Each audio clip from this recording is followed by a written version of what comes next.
भाई इंसान अपनी गाड़ी की सर्विस करवाना भी नहीं भूलता, अपने घर की साफ सफाई करना भी नहीं भूलता, यहाँ तक कि अपने जूतों तक की सफाई करना भी नहीं भूलता, लेकिन अपने शरीर की सफाई वो कब करता है?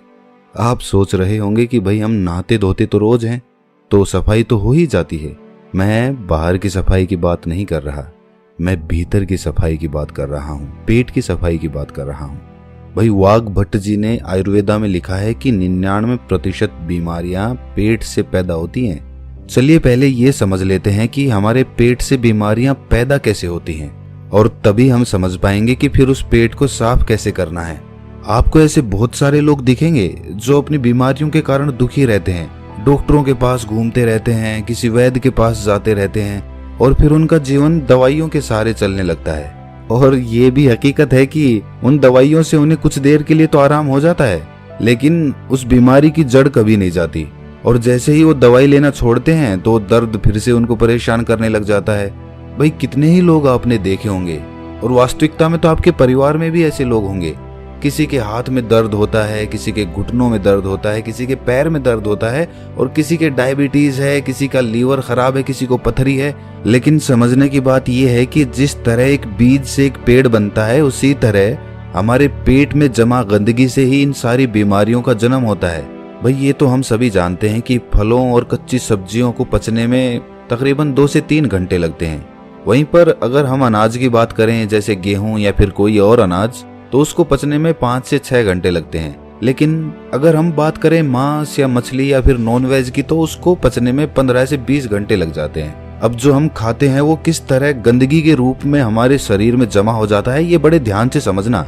ये समझोगे तभी ये समझ पाओगे कि उस गंदगी को बाहर कैसे निकालना है। इससे मैं आपको आसान तरीके से एक उदाहरण के माध्यम से समझाता हूँ। मान लीजिए कि आप अपनी गाड़ी लेकर अपने घर से जाते हैं। रास्ते में गाड़ी सड़क पर चलती है, और कुछ दूर सड़क पर चलने के बाद सामने कीचड़ आ जाता है। अब जब कीचड़ में से गाड़ी होकर निकलेगी तो उसके टायर पे भी कीचड़ लगेगा, उसका टायर गंदा होगा। अब वो कीचड़ कुछ दूर बाद खत्म हो गया और आप फिर से सड़क पर आ गए।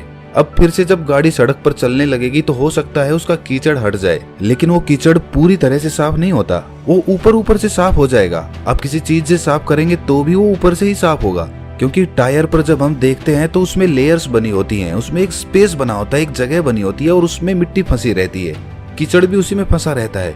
तो ऊपर से साफ करने पर वो ऊपर ऊपर से साफ होता है। उस टायर को पूरी तरह से साफ करने के लिए आपको तेज प्रेशर से उस पर पानी डालना होगा, तब उस बीच वाले स्पेस से वो मिट्टी निकल कर बाहर आएगी। लेकिन अगर हम हाई प्रेशर से उस पर पानी नहीं मारते हैं तो वो मिट्टी सालों सालों तक उसमें फंसी रहती है और टायर यूं ही चलता रहता है। उसी तरह जब हम कोई खाना खाते हैं तो पहले तो वो खाना हमारे मुंह में आता है, मुंह में हम उसे चबाते हैं, फिर वो हमारे पेट में पहुंचता है, जहां पर हमारी इंटेस्टाइन उसमें से रस लेती है, उसमें से जो भी न्यूट्रिशंस होते हैं उन्हें खींच लेती है, और उसके बाद उसे स्मॉल इंटेस्टाइन में भेज देती है, जहां से वो अपने रास्ते से बाहर आ जाता है। लेकिन हर प्रकार के खाने को पचने में अलग अलग समय लगता है, ये तो हमने सीख लिया, अभी पीछे बताया था। तो इससे पहले कि वो खाना पच पाता, हमारे इंटेस्टाइन उसमें से जरूरी न्यूट्रिएंट्स निकाल पाती, उससे पहले ही हम कुछ और खा लेते हैं। अब वो भी तो जाएगा, अब वो खाना जो हमने अभी खाया है वो भी इसी रास्ते से वहीं पर पहुंचेगा। तो अब जो खाना पहले से हमारे पेट में पड़ा हुआ है, जो पूरी तरह से हजम भी नहीं हुआ है, डाइजेस्ट नहीं हुआ है, वो अभी उस पर प्रेशर लगेगा। किसका? जो खाना हमने अभी खाया है उसका, क्योंकि वो भी तो उसी रास्ते से आगे जाने वाला है और आगे तो जाम लगा पड़ा है। तो ये खाना उसको धक्का मारेगा और वो पुराना खाना बिना पूरी तरह से डाइजेस्ट हुए आगे निकल जाएगा। लेकिन जब ये हाफ डाइजेस्टेड खाना बिना पूरी तरह से हजम हुए आगे बढ़ जाता है तो ये पीछे छोड़ जाता है बैक्टीरियाज के भंडार। बहुत सारे बैक्टीरियाज होते हैं जो पीछे छूट जाते हैं, और ये बैक्टीरियाज हमारे इंटेस्टाइन से, यानी कि हमारे पेट की, हमारे स्टमक की जो इनर वॉल्स होती हैं उनसे चिपक जाते हैं, चिपट जाते हैं। उसी तरह जैसे वो कीचड़ उस गाड़ी के पहिए पर लगा था, ठीक उसी प्रकार अब हमारे इंटेस्टाइन तो खाने से न्यूट्रिशंस खींचने के लिए बनी है। तो जब हमारे इंटेस्टाइन खाने से न्यूट्रिशंस खींचती है और शरीर के दूसरे अंगों में उन्हें पहुंचाती है, तो उन न्यूट्रिशंस के साथ ये बैक्टीरियाज जो पहले से ही हमारे इंटेस्टाइन से चिपके हुए थे, ये भी खून के साथ अलग अलग अंगों में पहुंच जाते हैं। जब ये बैक्टीरिया वाला खून हमारे शरीर के अलग अलग अंगों पर पहुंचता है तो अलग अलग प्रकार की बीमारी पैदा होती है। जैसे जब ये लीवर में पहुंचेगा तो वहां पर पथरी बनने के चांसेस रहेंगे। जब ये दिल के पास पहुंचेगा तो दिल का दौरा पड़ने के चांसेस रहेंगे, और जब ये मस्तिष्क में पहुंचेगा तो ये दिमाग की बीमारी पैदा कर देगा, और इसी प्रकार जहां भी ये पहुंचेगा, जोड़ों में पहुंचेगा तो जोड़ों का दर्द पैदा करेगा। तो इसीलिए समय समय पर हमें अपने पेट की सफाई करते रहना चाहिए ताकि हमारे इंटेस्टाइन में वो बैक्टीरिया जमा ना होने पाए। चलिए मैं आपसे पूछता हूँ कि घर की सफाई करने के लिए सबसे पहला स्टेप क्या होता है? भाई कॉमन सेंस की बात है कि अगर हमें अपने कमरे की सफाई करनी है तो हमें कमरे को खाली करना होगा। अगर फर्श साफ करनी है तो फर्नीचर को बाहर निकालना पड़ेगा। उसी तरह से हमें भी अपने पेट की सफाई करने के लिए ऐसे ही शुरुआत करनी चाहिए। अगर हम अपनी पूरी बॉडी को डिटॉक्स करना चाहते हैं तो सबसे पहले तो हमें अपने पेट को साफ करना होगा, जहां से सारी बॉडी में बैक्टीरिया सप्लाई हो रहे हैं। तो इसका सबसे अच्छा, सबसे पहला और सबसे आसान तरीका है व्रत करना, फास्टिंग करना चालू करिए। फास्टिंग करने से हमारा पेट खाली होगा, और जब हमारा पेट खाली होगा तभी तो हम उसकी सफाई कर पाएंगे। अब देखिए, फास्टिंग करना कुछ लोगों को बहुत डिफिकल्ट लगता है, बहुत कठिन भी होता भी है। जो लोग फास्टिंग कर सकते हैं वो फास्टिंग करें, हफ्ते में किसी दिन कर लें या महीने में कर लें। और फास्टिंग करें तो पानी, जूस या फिर कोई फल इत्यादि ही खाएं, क्योंकि तभी तो वो फास्टिंग होगी। और जिन लोगों को ये कठिन लगता है कि भाई वो भूखे नहीं रह सकते, फलों से उनका पेट नहीं भरता है, तो ऐसे लोग हल्का खाना खा सकते हैं, जैसे खिचड़ी खा ली। जब आप इस तरह का कोई व्रत करते हैं तो जाहिर सी बात है आपका पेट तो खाली ही रहेगा, और जब आपकी बॉडी को विटामिन या फिर न्यूट्रिएंट्स चाहिए होंगे तो वो आपके इंटेस्टाइन के पास इंफॉर्मेशन भेजेंगे कि भाई आगे न्यूट्रिशंस की जरूरत है, सप्लाई चाहिए, हमें जल्दी से दो। और इंटेस्टाइन के पास तो कुछ है ही नहीं, वो देगा क्या? तो जो बैक्टीरियाज इंटेस्टाइन पे पहले से चिपके होते हैं, खून उन्हीं को लेकर उन अंगों के पास पहुंच जाता है, और इस तरीके से वो इंटेस्टाइन यानी कि हमारे पेट की वो इनर वॉल्स साफ हो जाती हैं, उन पर से बैक्टीरिया हट जाता है। लेकिन अब वो बैक्टीरियाज हमारे खून में मौजूद हैं, तो अपने खून में से वो बैक्टीरियाज निकालने के लिए आपको पसीने निकालने चाहिए। आप जितने पसीने निकालेंगे उतना ही आपका खून डिटॉक्स होता जाएगा।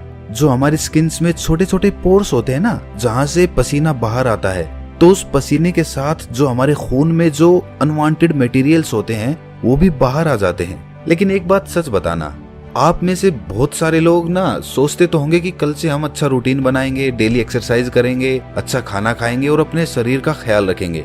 लेकिन अगली सुबह आते ही आप भूल जाते हो, फिर से वही रूटीन, फिर से लेट उठना, फिर से ऑफिस में जाना, और फिर से आकर उसी तरह से रात में लेट सोना। देखिए, इसमें गलती इंसान की नहीं होती, इंसान का रूटीन ही ऐसा हो गया है। वो कभी रात की ड्यूटी करता है तो कभी दिन की ड्यूटी करता है, तो इस तरीके से उसका कोई रूटीन फिक्स हो ही नहीं पाता, और वो अंदर ही अंदर अपने मन में निराश होता चला जाता है।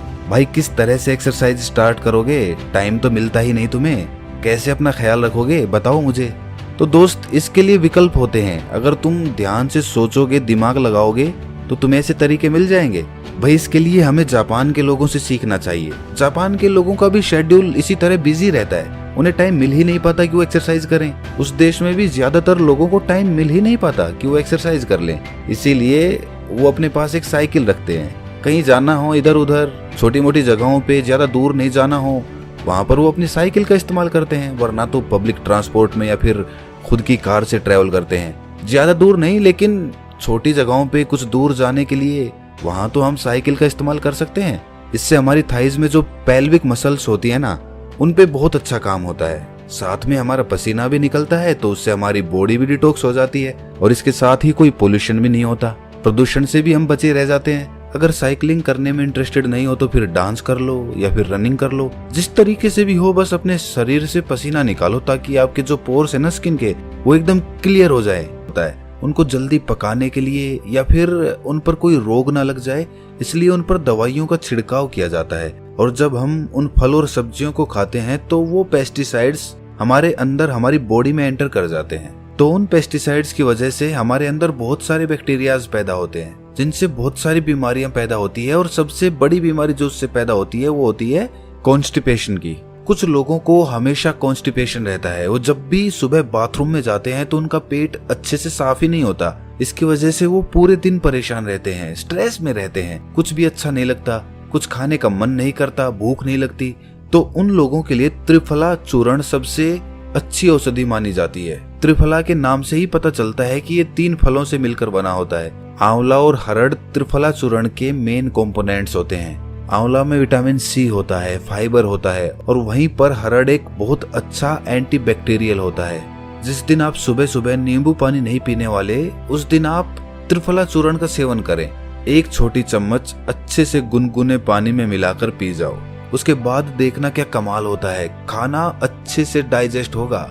सुबह पेट इतने अच्छे से खाली होगा कि पूरा दिन हल्का हल्का महसूस करोगे। और इसे भी रोज लेने की जरूरत नहीं है भाई। 1 हफ्ता आपने नींबू का पानी ले लिया, फिर किसी दूसरे हफ्ते आपने त्रिफला चूर्ण का सेवन कर लिया। इस तरह अल्टरनेट तरीके से इनका इस्तेमाल करना है। कहीं पता चले कि आप नींबू पानी भी पी रहे हैं और साथ में त्रिफला चूर्ण का भी सेवन कर रहे हैं। ऐसा मत करना।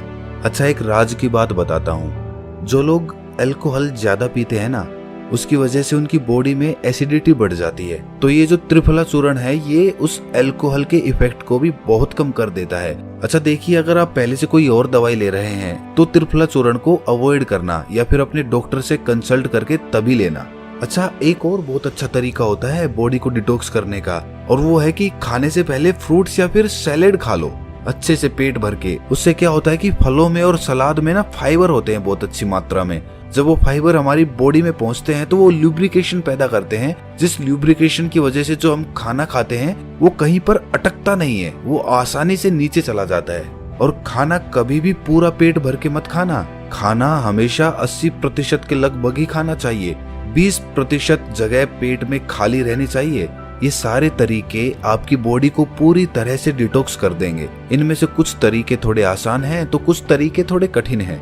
आप अपनी सुविधा के अनुसार कोई भी तरीका अपना सकते हैं, लेकिन ये सारे तरीके बॉडी को डिटॉक्स करने के लिए हैं। माइंड को डिटॉक्स करने के लिए कुछ अलग तरीके होते हैं। अगर इस वीडियो में हम डिस्कस करेंगे तो ये वीडियो बहुत लंबी हो जाएगी, लेकिन आप ये जान लीजिए कि जितना जरूरी बॉडी को डिटॉक्स करना है, उससे कहीं ज्यादा जरूरी माइंड को डिटॉक्स करना होता है। क्योंकि हमारे माइंड में ना बहुत सारा स्ट्रेस है, बहुत एंजाइटी है, बहुत सारे डर है, फियर है, ईर्ष्या है, जलन है, द्वेष है, पता नहीं किस किस तरह के इमोशंस हमारे दिमाग के अंदर भरे पड़े हैं, जो कभी खाली ही नहीं होते, जो वहीं पर अटके रह जाते हैं और हमें हमेशा परेशान करते रहते हैं, नई नई बीमारियों को पैदा करते रहते हैं।